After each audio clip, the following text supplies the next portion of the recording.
رب اشرح لي صدري ويسر لي امري واحلل عقدة من لساني يفقهوا قولي. اللهم ربنا الهمنا رشدنا واعذنا من شرور انفسنا. اللهم ارحمنا بالقرآن العظيم. اللهم اجعله لنا اماما ونورا وهدى ورحمة. اللهم ذكرنا منه ما نسينا وعلمنا منه ما جهلنا وارزقنا تلاوته آناء الليل وآناء النهار واجعله لنا حجة یا رب العالمین آمین۔ اب پہلی بات سمجھیے، تسبیح کہتے کسے؟ تسبیح کرتی کیا معنی؟ ہم کہتے ہیں سبحان اللہ سبحان اللہ سبحان اللہ، یہ تسبیح ہے۔ اصل میں سبح یسبح کا مادہ عربی زبان میں آتا ہے کسی شے کے تیرنے کے لیے۔ پانی کی سطح پر کوئی چیز چل رہی ہے، یہ تیر رہی ہے۔ خلا میں کوئی سیارہ جو ہے اپنے مدار میں حرکت کر رہا ہے، تیر رہا ہے، گرتا نہیں ہے، وہ اپنے اس مدار، اپنے اس لیول کو برقرار رکھ۔ اسی سے پھر اب فعل متعدی بنا، کسی شے کو تیرانا۔ سبح للہ ما فی السماوات والارض، کسی شے کو تیرانے کا، اللہ کو تیرانے کا مطلب کیا ہے؟ کہ اللہ تعالیٰ کی ذات کے ساتھ کوئی ایسا تصور شامل نہ کر دیا جائے جو اس کے شان کے شایع نہ ہو۔ گویا کہ ہمارا یہ کہنا اللہ پاک ہے اس بات سے، ہر نقص سے، ہر عیب سے، ہر انج سے، ہر احتیاج سے، ہر کمزوری سے، ہر ذوق سے پاک ہے۔ وراء الورا ثم وراء الورا ثم وراء، یہ ہے تسبیح کہ ذات باری تعالیٰ کے ساتھ کوئی ایسا تصور لاحق نہ ہو جائے جو اس کی شایع نشان نہ ہو۔ سبح للہ ما فی السماوات والارض، کائنات کی ہر چیز تسبیح کرتے اللہ کی، ہر چیز اللہ تعالیٰ کو اس کے مقام رفیع کے اوپر بیان کر رہی ہے۔ اور اس میں اتنا زور ہے، سورہ بنی اسرائیل میں فرمایا تسبح لہ السماوات السبع والارض ومن فیہن وَإِن مِّن شَيْءٍ إِلَّا يُسَبِّحُ بِحَمْدِهِ وَلَٰكِن لَّا تَفْقَهُونَ تَسْبِيحَهُمْ إِنَّهُ كَانَ حَلِيمًا غَفُورًا۔ ساتوں آسمان اور یہ زمین اور جو کچھ ان میں ہے وہ اللہ کی تسبیح میں لگے گی۔ کوئی شے نہیں ہے جو اللہ کی تسبیح اور حمد میں نہ لگی۔ وَإِن مِّن شَيْءٍ إِلَّا يُسَبِّحُ بِحَمْدِهِ وَلَٰكِن لَّا تَفْقَهُونَ تَسْبِيحَهُمْ، لیکن تم ان کی تسبیح کو سمجھ نہیں سکتے، جان نہیں۔ اس امت میں سے کچھ لوگ جو بیدار ہو جائیں، جو ہوش میں آ جائیں، جو جاگ جائیں، جنہیں یاد آ جائے۔ مجھے بڑا پسند ہے یہ ہمدرد کے جو پرچے بچوں کے لیے خاص طور پر جو رسالہ نکلتا ہے، اس میں آپ نے دیکھا ہوگا جاگو اور جگاؤ، جاگو اور جگاؤ، بڑی اچھی اصطلاح ہے، بڑی عام پہل۔ خود جاگو اور جو جاگ گئے دوسروں کو جگائے، بیدار کریں۔ جو جاگ گئے ہیں، جنہیں یہ ہوش آ گیا ہے، میں مسلمان ہوں، میری ذمہ داری ہے، میں تو بحیثیت مجموعی اس امت کا فرد ہوں جو دنیا والوں کی بھلائی کے لیے برپا کی گئی۔ میرے ذمے تو بڑا عظیم فریضہ ہے، وہ فریضہ ہے کہ جو اللہ تعالیٰ اپنے رسولوں کے سپرد کرتا رہا ہے، امر بالمعروف و نہی عن المنکر، جسے یہ ہوش آ جائے اب وہ دوسروں کو جگائے۔ جو جاگتے جائیں وہ ایک امت بن جائے، چھوٹی امت، جیسے آپ کہتے ہیں party with in party, state with in state, ریاست میں ریاست، پارٹی میں پارٹی، ایک بڑی امت ہے۔ 1 ارب سے زیادہ کی تعداد میں امت محمد ہے اس وقت دنیا میں صلی اللہ علیہ وسلم، لیکن سوئے ہوئے ہیں۔ کس اعتبار سے سوئے ہوئے ہیں؟ دنیا کے اعتبار سے سوئے ہوئے نہیں ہے۔ ہر شخص اپنی بہتری کے لیے کوتا ہے، زور لگا رہا ہے، دن رات محنت کر رہا ہے۔ دین کے اعتبار سے سو گئے، بحیثیت امت محمد جو ذمہ داری تھی اس کے اعتبار سے سوئے ہوئے۔ تو جو جاگ جائے وہ جاگے، آپس میں مل جل کر اس بڑی امت میں ایک چھوٹی امت بنائے۔ وَلْتَكُن مِّنكُمْ أُمَّةٌ يَدْعُونَ إِلَى الْخَيْرِ، تم میں سے ایک امت تو ایسی لازماً ہونی چاہیے جو خیر کی طرف بلائے اور نیکی کا حکم دے اور بدی سے روکے۔ اور نوٹ کیجئے آخری ٹکڑا اس آیت کا، وَأُولَٰئِكَ هُمُ الْمُفْلِحُونَ، یہ جان لو کہ صرف وہی ہوں گے فلاح پانے والے، یہ سوئے ہوئے فلاح نہیں پائے۔ جو جاگ جائیں گے اور جگائیں گے اور جو اپنے فرض منصبی کو ادا کریں گے، یدعون الی الخیر ویامرون بالمعروف وینہون عن المنکر، صرف وہ ہوں گے فلاح پانے والے۔ اولئک هم المفلحون۔ آپ جس کے دل سے دعا کیجئے، اللہم ربنا اجعلنا منہم، اے اللہ ہمیں بھی ایسے لوگوں میں شامل ہونے کی توفیق عطا۔ پہلا تمہیدی مضمون میرا ختم ہوا، ذہن میں ٹانکتے جائیے۔ خلاصہ کیا ہے؟ امت مسلمہ کی غرض تاسیس یا شہادت علی اللہ کہیے، یا امر بالمعروف اور نہی عن المنکر۔ اب دوسرا مضمون ہے، اس کے لیے ذرا یہ الٹ لیجئے آخری صفحے پر، چونکہ یہ 2 ورقہ ہے، اس پر میں نے ایک بڑی محنت کر کے قرآن مجید کے 9 مقامات منتخب کیے۔ ایک مضمون کو واضح کرنا مقصود ہے۔ وہ مضمون کیا ہے؟ پہلے اس بات کو سمجھیے۔ بدقسمتی سے ہمارے اس دور میں بہت سے انتہائی نیک لوگ، انتہائی نیک نیت لوگ، پھر یہ کہ دین کے لیے حرکت بھی کر رہے ہیں، جاتے ہیں، گھروں سے نکلتے ہیں، محنت کرتے ہیں، جد و جہد کرتے ہیں، لیکن ایک مغالطے میں مبتلا ہو۔ وہ مغالطہ کیا ہے؟ کہ صرف نیکی کی تلقین کفایت کرتی ہے، نہی عن المنکر کی ضرورت نہیں۔ کسی برائی پر تنقید کا کوئی فائدہ نہیں، بھلائی کی تلقین کرو، جب بھلائی پھیلے گی خود بخود جو بدی ہے وہ رفع ہو جائے۔ بعض اعتبارات سے بات بڑی وزنی بات ہوتی، تم روشنی پھیلاؤ، تاریکی خود بخود کافور ہو جائے۔ بھلائی کا پرچار کرو، بھلائی کو پھیلاؤ، بدی جو ہے خود بخود جو ہے وہ ملیا بیٹ ہو جائے۔ لیکن یہ بہت بڑا مغالطہ ہے اور دینی اعتبار سے بہت بڑی غلط فہمی ہے، جس میں بہت سے نیک نیت حضرات، ان کی نیت پر کوئی شک نہیں، پھر ان کا جو مجاہدانہ کردار ہے، اس کے لیے جو محنت کرتے ہیں، وہ سب بھی مسلم۔ لیکن میں یہ چاہتا ہوں آج آپ قرآن مجید کے 9 مقامات کے حوالے سے اس بات کو سمجھ لیں کہ یہ امر بالمعروف اور نہی عن المنکر باہم لازم و ملزوم، میں نے جو اس کا عنوان قائم کیا ذیلی، باہم لازم و ملزوم، ایک گاڑی کے 2 پہیے یا ایک ہی تصویر کے 2 رخ۔ ایک پہیے پر تو گاڑی گھوم جاتی ہے، 2 پہیوں پر گاڑی آگے بڑھ، ایک گاڑی کے 2 پہیے، اسی طریقے سے ایک تصویر کے 2 رخ، باہم لازم و ملزوم۔ اس کو تو کہ بڑی اہمیت کے ساتھ ذہن نشین کرانا مقصود ہے، تو میں نے یہ 9 مقامات قرآن مجید کے نکالے، جس سے یہ ثابت ہو جائے یہ دونوں لازم ہے، لازم و ملزوم۔ اور ایک بات میں عرض کر دوں انتہائی ادب کے ساتھ کہ واقعہ یہ ہے کہ اگر میں یہ کہوں کہ قرآن مجید تو یہ 2 چیزیں بیان کر رہا ہے، لیکن اصل میں تو ایک ہی چیز ضروری ہے، تو معلوم یہ ہوا کہ میں نے قرآن پر طعن کیا ہے، اللہ کے کلام پر گویا کہ میں ایک یہ نقد نکال رہا ہوں کہ شاید یہ صرف شاعری ہو رہی ہے، لفاظی ہو رہی ہے۔ قرآن ہر جگہ دونوں اصطلاحات کو لا رہا۔ دیکھیے چونکہ وقت کم ہے، اب ذرا ایک ایک کر کے ان آیات کو پڑھیے۔ میں نے الحمدللہ شروع کیا اس اعتبار سے کہ شان باری تعالیٰ سورۃ النحل کی آیت نمبر 90 میں بیان تھی، اور یہ آیت تو آپ میں سے ہر شخص کو یاد ہوگی، اس لیے کہ ہر خطبہ جمعہ میں آپ یہ آیت سنتے ہیں۔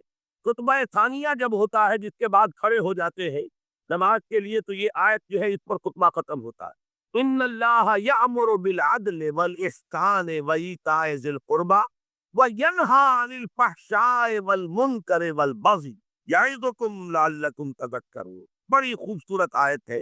اللہ تعالیٰ نے ایسا کمال توازن پیدا کیا، حکم بھی دیا 3 باتوں کا، روکا بھی 3 باتیں، عجیب توازن ہے، ذرا غور کیجئے اس کے حکم، اس نے توازن ہی میں سارا حسن ہوتا ہے۔ 2 چیزیں ہیں، اگر آپ نے توازن جس طرح کر دیا اس میں حکم باقی نہیں رہے گا۔ ان اللہ یامر بالعدل والاحسان وایتاء ذی القربى، اللہ حکم دیتا ہے عدل کا، احسان کا اور قرابت داروں کا حق ادا کرنا۔ میں چونکہ اتنا درد نہیں دے رہا ہوں آیات کا، مقصود صرف یہ ہے کہ آپ کے پیشے نظر رہے کہ امر اور نہی یہ دونوں ساتھ کا، اور اس میں یہاں توازن اللہ نے اس درجے کیا ہے کہ 3 ہی چیزیں مقابل میں لایا، وَيَنْهَا عَنِ الْفَحْشَاءِ وَالْمُنْكَرِ وَالْبَغْيِ يَعِظُكُمْ لَعَلَّكُمْ تَذَكَّرُونَ۔ اللہ ابھی نیکیوں کا حکم دیتا ہے تو بدیوں سے روکتا بھی، ورنہ اگر 2 فلسفہ درست ہوتا کہ محض نیکی کی تلقین سے بدی خود بخود کافور ہو جائے گی، تو بدی کی نشاندہی کر کے اس سے روکنے کی اضافی طور پر ضرورت نہیں۔ آگے چلیے نمبر 2، کقاضائے فطرت و حکمت۔ یہاں میں نے سورہ لقمان کی آیت کی ہے۔ حضرت لقمان کے بارے میں آپ حضرات کے علم میں ہوگا، نہ وہ نبی تھے نہ کسی نبی کے امتی، سلیم العقل سلیم الفطرت انسان، حکیم اور دانا انسان۔ انہوں نے اپنے غور و فکر سے جو نتائج اخذ کیے ہیں وہ ہیں جو قرآن مجید نے سورہ لقمان کے 2 رکوع میں جو وصیتیں انہوں نے اپنے بیٹے کو کی تھی، وَإِذْ قَالَ لُقْمَانُ لِابْنِهِ وَهُوَ يَعِظُهُ يَا بُنَيَّ لَا تُشْرِكْ بِاللَّهِ۔ یہاں سے قرآن مجید نے حضرت لقمان کو امر بنا دیا، اس لیے کہ ان کا ذکر جب تک قرآن ہے ان کا ذکر موجود ہے، اور ہمیشہ قرآن رہے گا ان کا ذکر موجود رہے گا۔ یہ شان ہے اللہ نے اپنے اس بندے کی جو بڑھائی ہے کہ قرآن مجید میں اس طریقے سے تعین کے ساتھ یا تو رسولوں کا نام آتا ہے، یا یہ کہ صحابہ میں سے حضرت زید کا ذکر خاص طور پر صحابہ جو ہے اس اعتبار سے کیا کرتے تھے کس قدر خوش قسمت ہے اس کا نام قرآن میں آیا۔ فَلَمَّا قَضَىٰ زَیْدٌ وَطْرَهَا، تو یہ وَطْرَهُ مِنْهَا زَیْدٌ وَطْرَهُ یہ سورہ احزاب میں آیا، تو لوگ رش کرتے تھے زید تمہارا نام قرآن میں آیا، ایسے ہی یہ ایک حکیم اور دانا انسان. اب ان کی اسی لیے میں نے عنوان قائم کیا تقاضائے فطرت و حکمت. فطرت اور حکمت کا تقاضا یہ ہے. اب ان کی یہ آیت نوٹ کیجئے جو قرآن مجید میں ان کی بات نقل فرمائی گئی. یا بنیا اقم الصلاۃ وامر بالمعروف وانہی عن المنکر واصبر علی ما طابت ان ذلک من عزم الامور. اے میرے بچے نماز قائم رکھ، نیکی کا حکم دے، بدی سے روک، اور پھر صبر کر جو تجھ پر بیتے. دیکھیے بڑی پیاری بات. نیکی کی تلقین پر کبھی آپ کو ریزنٹمنٹ نہیں ہو. لوگ سن لے کے مانے یا نہ مانے، بھائی بھلا کام کیا کرو، نیک کام کیا کرو، بھائی نماز پڑھا کرو، بھائی روزہ رکھا کرو، کوئی آپ کو پلٹ کر گالی نہیں دے گا. یہ دوسری بات ہے کہ جیسے چکنے گہے پر پانی پڑتا ہے، نکل جاتا ہے، اور ایک کان سے سنا دوسرے کان سے نکال دیا. لیکن اصل میں جب جوابی کارروائی ہوتی ہے لوگوں کی طرف سے، جب آپ کسی بدی پر روکے، اس وقت پھر ریزنٹمنٹ ہوتی ہے، اس وقت پھر جو ہے ریٹیلیشن ہوتی ہے. چھوٹے سے بچے کو کہہ کر دیکھیے کہ بیٹے یہ کھیلنے کی جگہ نہیں ہے، یہ کرکٹ کا میدان نہیں ہے، یہ سڑک ہے.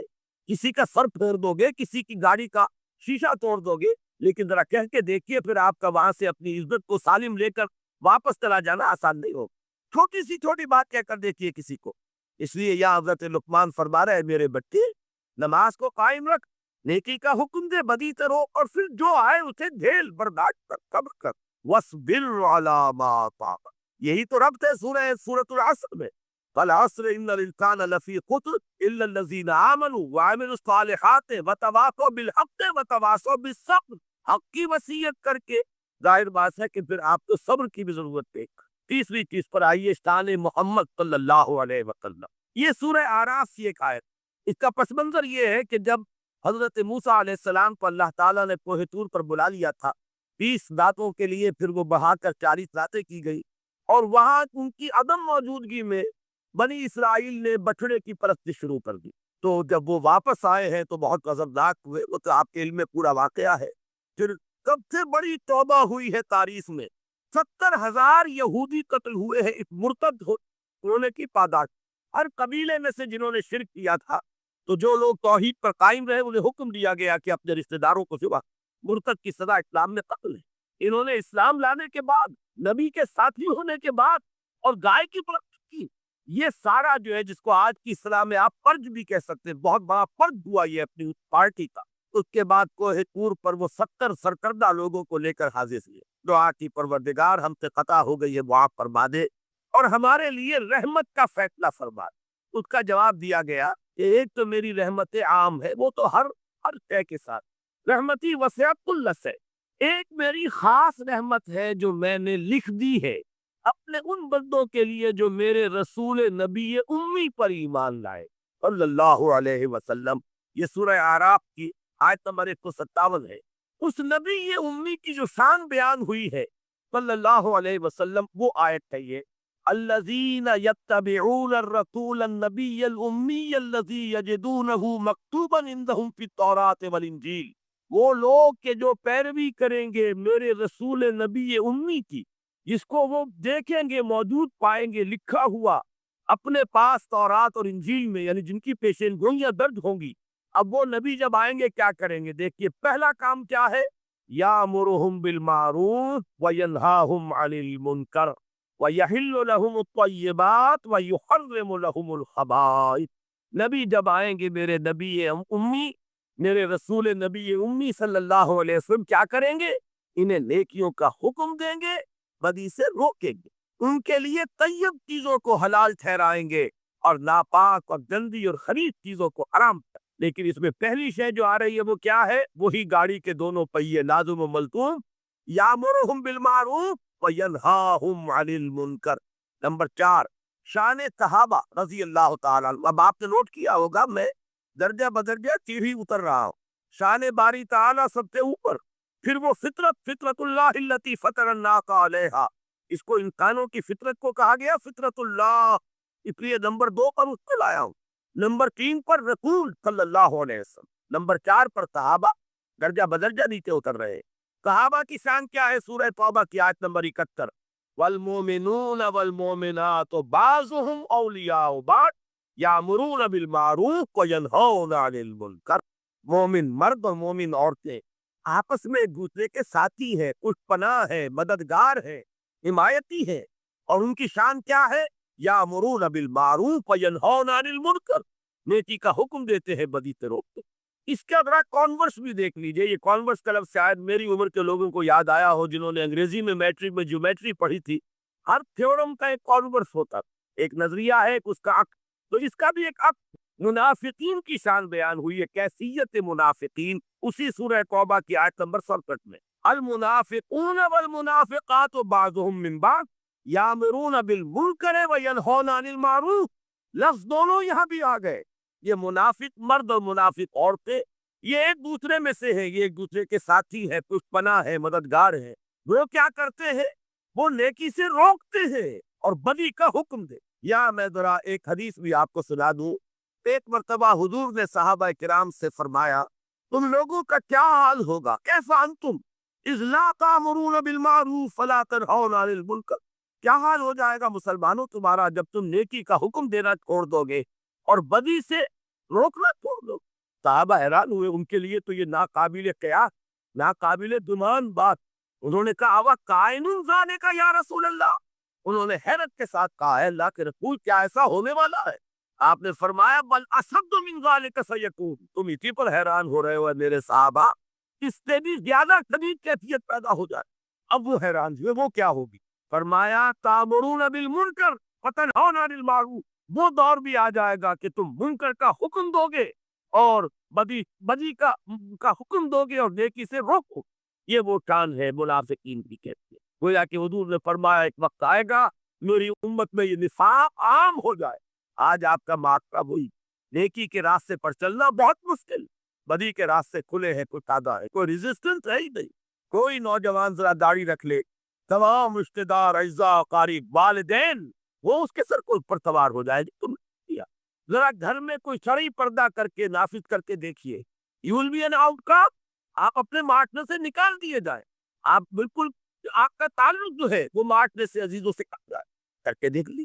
اس لیے کہ حضور نے فرمایا تھا بل اشد من ذالک سیکون، کہ میری امت پر وہ وقت بھی آنے والا ہے کہ صرف یہی نہیں ہوگا کہ نیکی کا حکم دینا روک دیں گے اور بدی سے روکنا جو ہے وہ چھوڑ دیں گے، بلکہ اشد من ذالک سیکون، اور وہ کیا ہے؟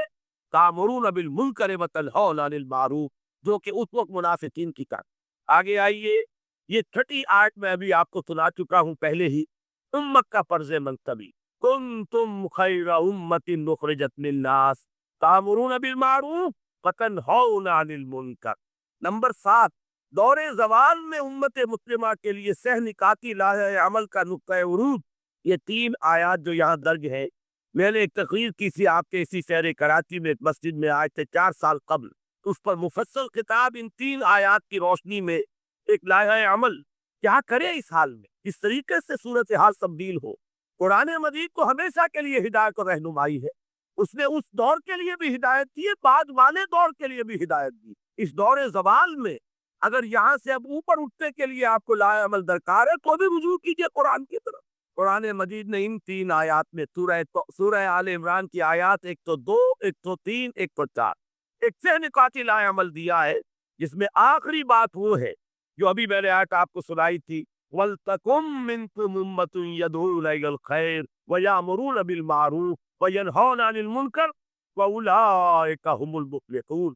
پہلا نقطہ یہ ہے کہ ہر شخص تقویٰ اختیار کرے۔ دوسرا نقطہ یہ ہے کہ مل جل کر بنیاد مرصوص بنو، قرآن مجید کی رستی کو مضبوطی سے تھام لو، اللہ کی رستی، وَاعْتَصِمُوا بِحَبْلِ اللَّهِ جَمِيعًا۔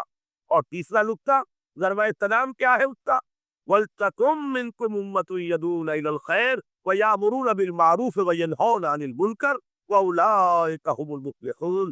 تم میں سے ایک جماعت تو ایسی قائم ہونی چاہیے جو یہی 3 کام کرے اور کوئی کام نہ۔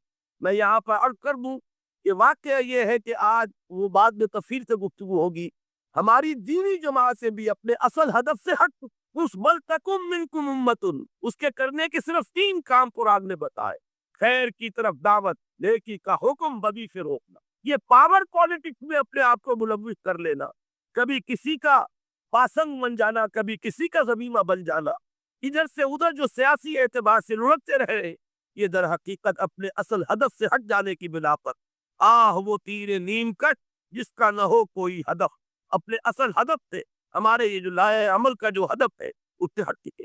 بہرحال اس کے ضمن میں عرض کر دوں کہ وہ جو میں نے تقریر کی تھی، وہ بھائی جمیل الرحمان صاحب، اللہ تعالیٰ انہیں صحت بھی دے اور عمر بھی دے، انہوں نے میری کتنی ہی تقریریں ہیں، بڑا مشقت طلب کام ہے یہ ٹیپ سے اتارنا، اور یہ کر رہے ہیں کم سے کم میں سمجھتا ہوں کہ 15 برس ہو گئے انہیں یہ کام کرتے ہوئے۔ میری بہت سی تقریریں ایسی ہیں جو انہی کے ذریعے سے تو کتابی شکل میں آئی۔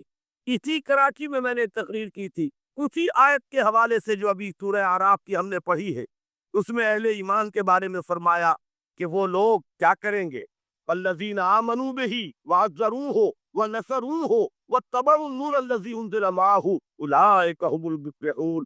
ہمارے اس رسول نبی امیت یہ شعوری طور پر وہ فیصلہ کرتا ہے کہ اب میں منقطع ہو رہا ہوں، ہر چہار طرف سے اپنی توجہ کو ہٹا کر، ہر مسئلے سے اپنے آپ کو خالی ذہن کر کے، یعنی ظاہری اور باطنی دونوں اعتبار سے میں اپنی توجہ کا ارتکاز کر رہا ہوں اس ذات کی طرف جس نے آسمانوں اور زمین کو پیدا کیا، اب بالکل یکسو ہو کر انی وجہت وجہی للذی فطر السماوات والارض حنیفا وما انا من اور دوسری وہ جو دعا جس سے ہم افتتاح کرتے ہیں اپنی نماز کا، دیکھیں اس میں خطاب کا کس قدر اہتمام، وہاں سبحان اللہ نہیں ہے، سبحانکا اللہم، پاک ہے تو اے رب ہمارا، وبحمدک وتبارک اسمک وتعالی جدک، اور کر رہے ہیں یہ ہے خاطب، براہ راست مخاطب۔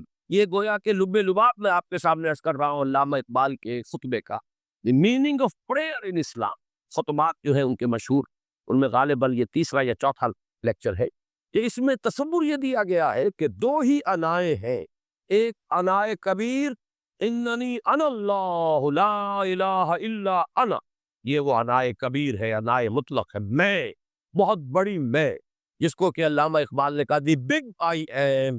یہ بگ آئی ایم جو ہے وہ سورہ طٰہٰ کی اس آیت میں، اور میرے علم کی حد تک کوئی اور مقام نہیں ہے جس میں اس قدر جلال ہوئے اللہ نے اس طور سے اپنی انانیت کبریٰ اور انانیت مطلقہ کا اظہار اس بلند آہنگ کے ساتھ کیا، اننی انا اللہ لا الہ الا انت۔ وہ انائے کبیر اور یہ انائے صغیر، یہ انائے محدود، یہ چھوٹی سی ایک انا ہے میں، یہ میں آپ جب کہتے ہیں میں، بڑی محدود سی ایک انا، دی فائنائٹ ایگو، انائے محدود اور انفائنائٹ ایگو۔ اور صلاۃ اصل میں کیا ہے، اس چھوٹی انا کا بڑی انا کے سامنے آ کر روبرو ہو کر، وہ جو کبھی ٹیلی ویژن کا ایک پروگرام ہوا کرتا تھا روبرو ہو کر خطاب، ایک ہے وہ سیدھے غائب میں تکرار، سبحان اللہ سبحان، وہ بھی بہت اہم ہے، اس کا اپنی جگہ پر فائدہ ہے، لیکن ہر شے کے درجے ہیں، اگر حفظ مراتب نہ کنی زندگی، اگر آپ ان کے درجوں کا علیحدہ علیحدہ لحاظ نہیں کریں گے وہ غلط وقت پہ پڑ جائے۔ تو یہ جو دو ذکر خطابی یا ذکر حضوری ہے، نماز اصل میں اس کی بلند ترین، یہی وجہ ہے کہ سبحانک اللہم وبحمدک وتبارک اسمک وتعالی جدک ولا الہ غیرک، اس کا کی جس قدر تکرار یہاں پر ہے آپ نے غور کیا، اس میں خطاب ہے، یا پھر یہ کہ یہ کا کی اس طرح کی تکرار آپ کو دعائے قنوت میں ملے گی، اللہم انا نستعینک ونستغفرک ونؤمن بک ونتوکل علیک ونثنی علیک الخیر ونشکرک ولا نکفرک۔ اب یہ جو ہے یہ در حقیقت خطاب کا اندازہ ہے کہ براہ راست۔ تو سب سے پہلی بات تو یہ ہوئی کہ ذکر کی ایک شکل ہے ذکر غیابی، دوسری ذکر حضوری، اور ذکر حضوری یا ذکر خطابی کی بلند ترین منزل، بلند ترین اس کا ذریعہ نماز۔ اس کو ایک پہلو سے اور سمجھ لیجئے، سورہ فاتحہ جب پھر ہم پڑھتے ہیں جسے الصلاۃ کہا گیا ہے، جو لب لباب ہے، خلاصہ ہے، اس میں پھر تدریجاً غیاب سے حضور کی طرف پیش کر دے، الحمدللہ رب العالمین الرحمن الرحیم مالک یوم الدین، یہ ذکر غیابی ہے، اس میں ابھی خطاب نہیں آیا، یہ وہی جملہ اسمیہ ہے، کل تعریف اس اللہ کے لیے ہے جو تمام جہانوں کا پروردگار ہے، مالک ہے، جو رحمان ہے، رحیم ہے، جزا و سزا کے دن کا مختار و مالک ہے۔ اب یہ غیاب سے حضور کی طرف، ایاک نعبد و ایاک نستعین اہدنا الصراط، یہ ہے وہ، اب پہلے ایک معاہدہ ہے، ایک اقرار ہے، اعتراف ہے، وعدہ ہے، اور پھر دعا ہے، استدعا، یہ ہے غیاب سے حضور کی طرف تدریجاً ارتقاء۔ یہی وجہ ہے، اب نوٹ کر لیجئے وہ چھوٹی سی حدیث، یہ بھولنی نہیں چاہیے، الصلاۃ معراج المومنین، اس لیے کہ مخاطب الہی براہ راست حضور کو جو حاصل ہوا وہ معراج میں ہوا، التحیات کا مکالمہ وہی، لہذا اس کو نوٹ کر لیجئے کہ باقی جو وحی ہوئی ہے حضرت جبرائیل کے ذریعے سے ہوئی ہے، یا کوئی الہام ہوا ہے حضور کے قلب مبارک پر کوئی شے القاء کی گئی، تو وہ دوسری نوعیت کی وحی ہے۔ وہ جو مخاطبہ حضرت موسیٰ علیہ السلام کو وہ اس دنیا ہی میں حاصل ہوا ہے، کوہ طور کی بلندیوں پر، یہی ان کی امتیازی شان ہے، کلم اللہ موسیٰ تکلیما۔ یہ براہ راست مخاطبہ جو ہے یہ حضور صلی اللہ علیہ وسلم کو معراج کی شب یہ آپ کو حاصل ہوا، اور حضور میں اسی لیے نماز کو معراج المومنین قرار دیا، اس لیے کہ اس میں وہی براہ راست مخاطبہ مکالمہ اور وہی گفتگو ہے جو ہو رہی ہے۔ اس کے ضمن میں وہ حدیث، اب اس وقت شاید میرا وقت ختم ہونے کے قریب ہو، لیکن وہ حدیث جو اس اعتبار سے حدیث قدسی ہے، اگرچہ بعد میں اس کے جو مزید تفصیل ہے تو حضور صلی اللہ علیہ وسلم نے گویا کہ خود بیان کی ہے، لیکن مسلم شریف کی روایت ہے حضرت ابو ہریرہ رضی اللہ تعالی عنہ کہ حضور نے فرمایا، یقول اللہ تعالی، اللہ یہ فرماتا ہے، اسی لیے اس کو حدیث قدسی کے لیے، قسمت الصلاۃ بینی و بین عبدی نصفین، میں نے نماز کو اپنے اور اپنے بندے کے مابین آدھا آدھا تقسیم کر۔ اب یہاں تک تو جملہ ہے اللہ کا، یہ ہے حدیث قدسی۔ اب آگے جو ہے نریشن اس کی جو ہے حضور صلی اللہ علیہ وسلم کی جانب سے ہے، یعنی خبر دے رہے ہیں اللہ کی طرف سے ہی۔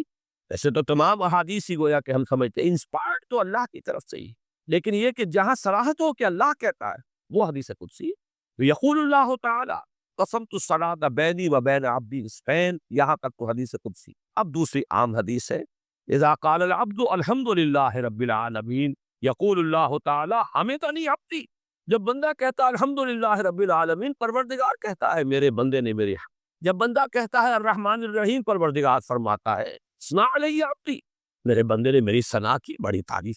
جب بندہ کہتا ہے مالک یوم الدین، اللہ فرماتا ہے مجدنی عبدی، میرے بندے نے میری بڑی بزرگی بیان کی، تمجید کی ہے۔ پھر جب بندہ کہتا ہے ایاک نعبد و ایاک نستعین، اللہ فرماتا ہے ھذا ما بینی و بین عبدی ولعبدی ما سأل، یہ ہے میرے اور میرے بندے کے درمیان۔ یہ تو معاہدہ ہے نا، معاہدے میں تو دو فریق جکڑے جاتے، بند جاتے، یہ میرے اور میرے بندے کے درمیان ہے، اور میرے بندے نے جو طلب کیا میں نے دیا، اس لیے کہ اس میں طلب بھی تو ہے، ایاک نستعین، تیری مدد چاہتے ہیں، یہ طلب ہے، اسی کی شرح ہے جو اب آخری تین آیتیں ہیں، پروردگار ہم تیری مدد چاہتے ہیں، پروردگار تیری بندگی کرتے ہیں اور کریں گے، تیری مدد چاہتے ہیں چاہیں گے، اگر حال میں اس کا ترجمہ کریں گے زمانہ حال کے اعتبار سے، اس لیے کہ فعل مضارع میں تو دونوں موجود ہیں، شامل ہیں، تو یہ ایک اعتراف ہے، اظہار حال ہے۔ اللہ کرے کہ وہ واقعتاً صحیح اظہار حال ہو، ہم واقعی اللہ کی بندگی کرتے ہوئے یہ کہیں کہ ایاک نعبد، ورنہ اگر ہماری اصل صورتحال سے وہ مطابقت نہ رکھتا ہو تو پھر تو ایک طرح کا جھوٹ ہو جائے، غلط بیانی ہو جائے۔ ایاک نعبد، تیری ہی بندگی کرتے ہیں اور مستقبل میں کیجئے، کریں گے، یہ ہے عہد، تیری ہی مدد چاہتے ہیں، تجھی سے مدد طلب کرتے، تجھی سے مدد چاہتے رہیں گے، اس کے لیے فرمایا وَلِعَبْدِ مَا سَأَلَ، اور پھر اس کے بعد وہ استدعاء ہے اهْدِنَا الصِّرَاطَ الْمُسْتَقِيمَ صِرَاطَ الَّذِينَ أَنْعَمْتَ عَلَيْهِمْ غَيْرِ الْمَغْضُوبِ عَلَيْهِمْ وَلَا الضَّالِّينَ، اس حدیث میں اس کو ایک ہی جملے کو لیا گیا ہے، ایک ہی جملے کی حیثیت سے۔ جب بندہ یہ کہتا ہے تو اللہ فرماتا ہے ھذا لعبدی وَلِعَبْدِ مَا سَأَلَ، یہ خالص میرے بندے کے لیے ہے، اس بندے نے ایک درخواست پیش کی ہے، اب میں نے گرانٹ کی، وہ اپلیکیشن، وہ ریکویسٹ گرانٹڈ، ہم نے دے دی، وَلِعَبْدِ مَا سَأَلَ، یہ ہے اس کی تاثیر کا آدم، بشرطے کے معاملہ و شعور کے ساتھ، بشرطے کے مطابقت ہو ظاہر اور باطن، بشرطے کے مطابقت ہو قول اور فعل کی، تو اس کا اتنا اونچا مقام ہے کہ ایک ایک جملہ ادھر ادا ہوا، ادھر اللہ کی طرف سے رسپانسبل نہیں۔ افلاک سے آتا ہے نالوں کا جواب آخر، اٹھتے ہیں حجاب آخر، کرتے ہیں خطاب آخر، یہ خطاب ہے، مخاطب ہے، مکالمہ، یہ ہے اصل نماز، اسی لیے اسی کو کہا گیا نماز۔ البتہ اب اس سے آگے بڑھیے، ذکر کی ایک اور شکل بھی ہے، اور وہ ذکر عملی۔ ایک تو ہم نے کہا اللہ اکبر، اللہ بہت بڑا ہے، سب سے بڑا ہے، یہ جیسا کہ میں نے عرض کیا، ایک اعتبار سے تو ذکر غیابی ہو گیا، دوسرے یہ کہ یہ ایک فکری لسانی ذکر ہے، ہم نے کہہ دیا، ایک ہے اسی کے ساتھ ایک عملی ڈیمانسٹریشن۔ جب یہ کہتا ہوا انسان سیدھا سیدھے میں گرتا ہے تو در حقیقت یہ اس اللہ اکبر کی تعمیر، لہذا نماز جہاں ذکر غیابی بھی ہے، سورہ فاتحہ کی پہلی تین آیات، جہاں اب ذکر کا حصہ بھی ہے، کچھ نہ کچھ قرآن آپ پڑھیں گے، پھر یہ کہ ذکر حضوری اور ذکر خطابی بھی ہے کہ آپ نے اللہ سے عہد و پیمان کیا، قول و قرار کیا، استدعا کی، اس کے ساتھ ہی ذکر عملی بھی ہے کہ جھکنا، اللہ کی تعظیم میں انسان جھکتا ہے۔ آپ اپنے کسی بزرگ سے جب ملاقات کرتے ہیں تو جھک کر سلام، تھوڑا سا جھکنا، زیادہ جھکنے کی تو اجازت نہیں ہے، لیکن یہ کہ تھوڑا سا خط آتا، یہ بھی طبیعت کی بات ہے۔ میں سمجھتا ہوں فطرت میں جیسے شکر ہے ویسے اس قدر تعظیم تو فطرت انسانی میں موجود۔ استاد کے سامنے آئیں گے، تھوڑا سا خم کھائیں، آپ اپنے کسی بڑے بزرگ رشتہ دار کس سے ملیں گے تو تھوڑا سا خم لا محالہ ہونا، یہ در حقیقت اس آپ کے فکر کی ایک عملی تعبیر، اس کا عملی مظہر ہے کہ آپ نے اس ہستی کی تعظیم کی ہے، اس کی عظمت کا اقرار اور اعتراف کیا ہے۔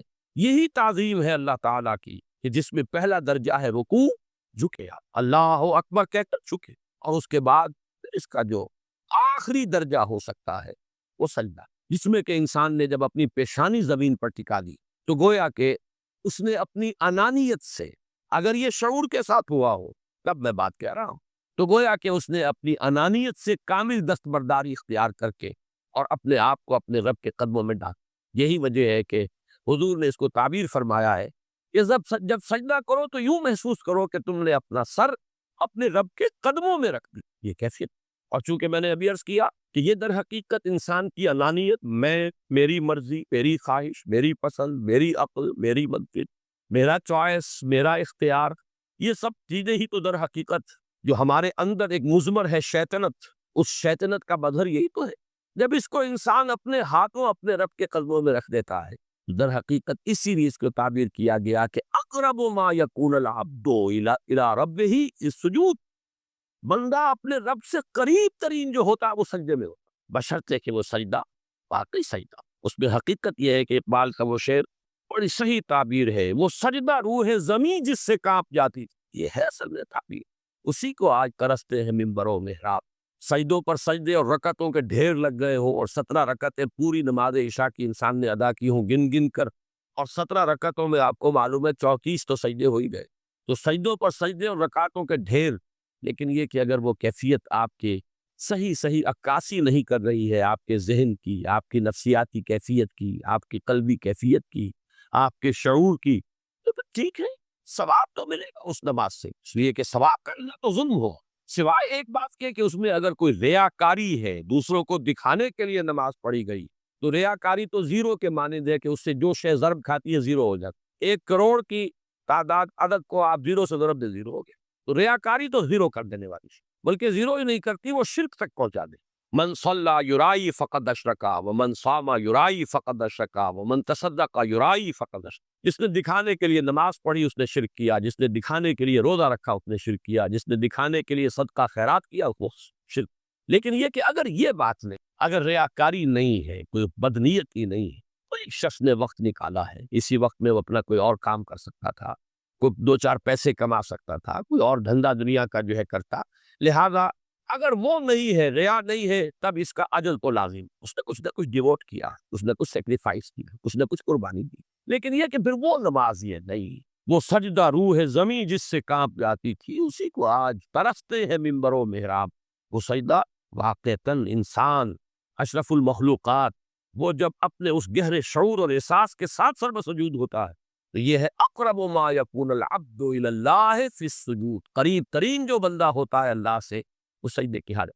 یہ میں نے 3 چیزوں کے حوالے سے اب آپ کے سامنے باتیں رکھی ہیں کہ پہلی منزل معرفت رب کا حصول، اللہ پر ایمان اور شکر خداوندی، اس کی لذت کا حاصل ہونا۔